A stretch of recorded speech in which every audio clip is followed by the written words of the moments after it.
JC আজ মোমিন সাহেবকে ভাড়া করে নিয়ে এসেছে। আজ জেসির খাট কাঁপাচ্ছে মোমিন সাহেব। তারপর মোমিন সাহেব তার কাজ চালিয়ে যাচ্ছে। ভাইজান কেমন আছেন? বাহার বলল, ভালো আছি, কিন্তু জেসি অল্প বয়সের মেয়ে হওয়াতে তার চাহিদা পূরণ করার জন্য বাহির থেকে ছেলে ভাড়া করে নিয়ে আসে। এমন সময় ইভা গিয়ে তার সামনে দাঁড়ালো। জেসি তার বেডরুমের বিছানার উপর একটি ছেলেকে নিয়ে আনন্দ করে যাচ্ছে। জেসির স্বামী ফাহিম আরেকটি বিয়ে করে অন্য কোথাও থাকে, কিন্তু জেসি অল্প বয়সের মেয়ে হওয়াতে তার চাহিদা পূরণ করার জন্য বাহির থেকে ছেলে ভাড়া করে নিয়ে আসে। আজও একটি ছেলে এনে রুমের ভেতর আনন্দ করে যাচ্ছে। ছেলেটিও মজা নিয়ে যাচ্ছে। কিছু সময় কাটিয়ে বিছানার উপর উঠে বসে। জেসি ছেলেটিকে বলল, তোকে উপর থেকে দেখে যেমনটা ভেবেছিলাম তুই শালা তেমন না, তুই শালা একটা আবুল, তোকে দিয়ে হবে না। এই বলে বালিশের নিচ থেকে 5,000 টাকা বের করে ছেলেটিকে দিয়ে বলল, ঘর থেকে বের হয়ে যা। তারপর ছেলেটি টাকা হাতে নিয়ে বলল, যদি কখনো আমাকে দরকার হয় তাহলে আমাকে ডেকে নেবে। জেসি বলল, আজকের পর তোকে আমার আর কোনো কাজে আসবে না, তুই শালা অকেজো মাল, তোকে দিয়ে আমার কোনো কাজ করা সম্ভব হবে না। তারপর ছেলেটি ঘর থেকে বেরিয়ে গেল। জেসি কাপড় ঠিক করতে করতে বলল, শালার এত পুরুষ ব্যবহার করলাম, কিন্তু বাহারের মতো কাউকে পেলাম না। সবসময়ের মতো ইভা আজও তার দরজার সামনে দাঁড়িয়ে আছে। বাহার চেম্বারে যাওয়ার জন্য সিঁড়ি বেয়ে নেমে আসছে। বাহার একটি প্রাইভেট হসপিটালে কাজ করত। ইভা সবসময় বাহারের দিকে নজর রাখত। বাহারের বয়স হয়েছে, কিন্তু বিয়ে করেনি। ইভা বাহারকে দেখে বলল, ভাইজান কেমন আছেন? বাহার বলল, ভালো আছি, আমি মাঝে মাঝে দেখি আপনি এখানে দাঁড়িয়ে থাকেন, কিন্তু কেন? ইভা কি করে বাহারকে বলবে যে ইভা কেন বাহারের জন্য দাঁড়িয়ে থাকে। ইভা চুপ করে দাঁড়িয়ে আছে। বাহার বলল, আমার দেরি হচ্ছে, আমার রোগী দেখতে যেতে হবে, আমি আসছি। ইভা বলল, আপনার চেম্বারের ঠিকানা দিন, আমি আপনার চেম্বারে একটু যেতে চাই। বাহার বলল, আমার চেম্বারের ঠিকানা দিয়ে কি করবেন? ইভা বলল, কাছ থেকে না দেখলে কথা বলবো কি করে? তারপর বাহার মানিব্যাগ বের করে মানিব্যাগ থেকে একটা কার্ড বের করে ইভাকে দিয়ে চলে গেল। ইভা কার্ডটি হাতে নিয়ে হাসতে লাগলো আর বলল, ওয়েট, আমি আসছি বলে ঘরের ভেতরে চলে গেল। খাবার টেবিলে দোলা বেগম বসে চা খাচ্ছে। এমন সময় জেসি এসে বলল, মা আপনি আমাকে ডেকেছিলেন? আমি একটু কাজে ছিলাম, তার জন্য আসতে পারিনি। দোলা বেগম বলল, তুমি কোন ধরনের কাজ করো সেটা আমি ভালো করে জানি। জেসি বলল, আমাকে এইসব নিয়ে আপনি কখনোই কথা বলবেন না, মায়া করে আপনাকে এই বাড়িতে রেখেছি, এটা আপনার ভাগ্য। যদি কথা বলার চেষ্টা করেন তাহলে বাড়ি থেকে বের হয়ে যেতে হবে। দোলা বেগমের ছেলে ফাহিম জেসির নামে এই বাড়িটি লিখে দিয়েছে, তাই এমন করে কথা বলছে। ছেলের ভুলের জন্য মাকে মাঝে মাঝে কথা শুনতে হয়। যদিও বা জেসি তার শাশুড়িকে কখনো কিছুতেই কষ্ট দেয়নি, ভালো শাড়ি কাপড়, ভালো খাবার দিত। দোলা বেগম বলল, বোমা তুমি যদি বলো তাহলে আমি আমার মেয়েকে আসতে বলবো। মেয়েটাকে অনেক দিন ধরে দেখিনি, মেয়েটাকে আমার খুব দেখতে ইচ্ছে করছে। জেসি ইভাকে খুব বেশি একটা দেখতে পেত না। জেসি বলল, ঠিক আছে আসতে বলেন, তবে 2 দিনের বেশি থাকতে পারবে না। দোলা বেগম বলল, ঠিক আছে মা, 2 দিন থাকলে হবে, আমার মেয়েটাকে মন ভরে একটু দেখতে পেতাম। জেসি বলল, তাহলে আপনি আপনার মেয়েকে আসতে বলেন, আর আমার বাড়িতে আজ একজন মেহমান আসবে, যদি পারেন একটু রান্না করে রাখেন। বলেই জেসি চলে গেল।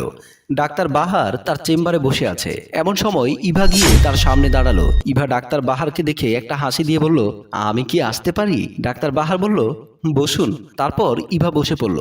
ডাক্তার বাহার বলল, আপনার জন্য কি সেবা করতে পারি? তখন ইভা বলল, সেবার জন্য না, অন্য একজনের সেবা করতে হবে। ইভা এই কথা বলার পর ইভা স্বামী নিলয় ডাক্তারের চেম্বারে ঢুকলো। ডাক্তার বাহার বলল, আপনি একটু পরে আসুন, আমি রোগী দেখছি। তখন ইভা বলল, উনি আমার স্বামী। ইভার মুখে স্বামীর কথা শুনে বাহার মজুমদারের মন ভেঙে গেল। ভেবেছিল তার জন্য এসেছে, কিন্তু এখন বাহার দেখলো ইভা তার স্বামীকে নিয়ে এসেছে। ইভা বলল, আমার স্বামী অনেকদিন ধরে একটু সমস্যায় ভুগছেন, তার জন্য আপনার কাছে নিয়ে এলাম। বাহার বলল, কি হয়েছে আপনার স্বামীর? ইভা বলল, আমার স্বামীর মাঝে মাঝে খুব পেটের ব্যথা, কান্না করে, অনেক ডাক্তার দেখালাম, কোনো কাজেই আসছে না। তারপর ডাক্তার বাহার একটা কাগজ লিখে বলল, আপনি এই পরীক্ষাগুলো করে নিয়ে আসুন, আমি দেখছি কি করা যায়। তারপর ইভার নিলয় চেম্বার থেকে বেরিয়ে গেল। বাহার মনে মনে ভাবছে, আমার আশা পূরণ হবে না। জেসি মোমিন সাহেবকে নিয়ে রুমের ভেতর মজা করছে। মোমিন সাহেবের বয়স হয়েছে, বউ মারা গিয়েছে আজ কয়েক বছর হলো। জেসি আজ মোমিন সাহেবকে ভাড়া করে নিয়ে এসেছে। আজ জেসির খাট কাঁপাচ্ছে মোমিন সাহেব। বয়স হলে কি হবে, যৌবনে ভরা মোমিন সাহেব।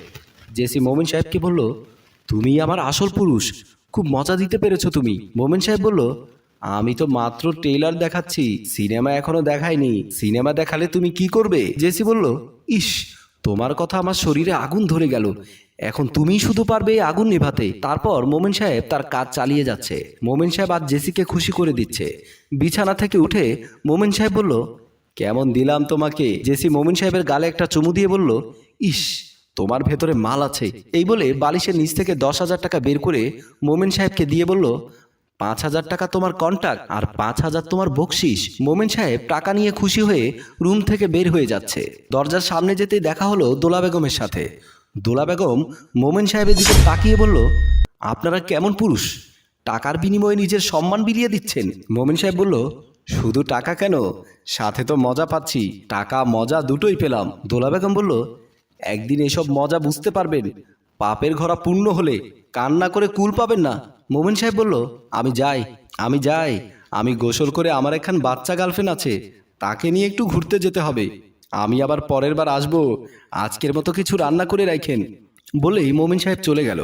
দোলা বেগম উপরের দিকে তাকিয়ে বলল, তোমার কাছে বিচার দিলাম, তুমি এটা শেষ কইরো। নিলয় ড্রয়িং রুমে বসে টিভি দেখছে। এমন সময় জেসি এসে পাশে বসলো। নিলয় বলল, ভাবি আপনি আমাকে কিছু বললেন? জেসি বলল, তোমাকে আমার অনেক ভালো লেগেছে। ইভার সাথে সময় কাটিয়ে তুমি যতটা মজা পাও তার চেয়ে বেশি মজা আমি দেব, চলো রুমে চলো। নিলয় বলল, কি বলছেন ভাবি, আমি আপনার ননদের জামাই, আমার সাথে এমনভাবে কথা বলা একদম ঠিক হয়নি। জেসি বলল, অনেক ছেলেকে টাকা দিয়ে মজা করেছি, তোমাকেও না হয় টাকা দেব, কত টাকা লাগবে তুমি আমাকে বলো। এমন সময় ইভা রুমের ভেতর আসলো। ইভা এসে বলল, আমি জানতাম তুমি অনেক খারাপ, কিন্তু এতটা খারাপ তা আমি জানতাম না। তুমি তোমার আসল রূপ দেখিয়ে দিলে আমার স্বামীর দিকে নজর দিয়ে। জেসি বলল, তোমার সামনে তোমার স্বামী তোমার কাছে ভালো সাজছে। ইভা বলল, আমি আমার স্বামীকে খুব ভালো করে চিনি, আমার স্বামীর প্রতি আমার ভরসা আছে। নিলয় বলল, চলো এই বাড়িতে আমি আর থাকবো না। এই বলে নিলয় ইভার হাত ধরে চলে গেল। জেসি বলল, নিলয়কে একবার পেলে অনেক বেশি মজা করতে পারতাম। ইস। কিছুদিন পরে জেসি ডাক্তার বাহারের চেম্বারে গিয়ে চেম্বারে বসে আছে। এমন সময় ঢুকলেন মোমেন সাহেব।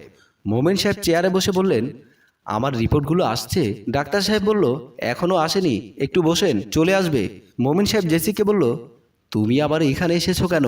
জেসি বলল, কয়েকদিন ধরে আমার শরীরটা ভালো যাচ্ছে না, তাই আমার পুরনো আশিক বাহার ডাক্তারের কাছে এসেছি। এমন সময় বাহার বলল, আমি কি শুধু আসি, সাথে আমি একজন ডাক্তার, আর ডাক্তার বলেই তো তোমরা আমার কাছে চিকিৎসা নিতে এসেছো।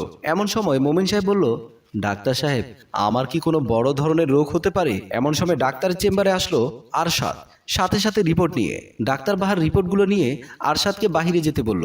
তারপর রিপোর্টগুলো দেখছে বাহার। বাহার রিপোর্টগুলো দেখে মন খারাপ করে বলল, আমি যা ধারণা করেছিলাম তাই হয়েছে। জেসির দিকে তাকিয়ে বলল, তুমি এইচআইভি পজিটিভ। শুধু তাই নয়, সাথে মোমেন সাহেব আপনিও এইচআইভি পজিটিভ। আর আমি আগে থেকেই, আমাদের সব কিছু হয়েছে জেসির সাথে মেলামেশা করার কারণে। সম্মানিত ভিউয়ার্স, একটি ভুল সারা জীবনের কান্নার কারণ হতে পারে, তাই আমাদের সবার সতর্ক থাকতে হবে। জীবনের মূল্য অনেক বেশি। গল্পটি আপনাদের কাছে কেমন লেগেছে? যদি ভালো লেগে থাকে তাহলে লাইক কমেন্ট শেয়ার করে পাশেই থাকুন। ধন্যবাদ।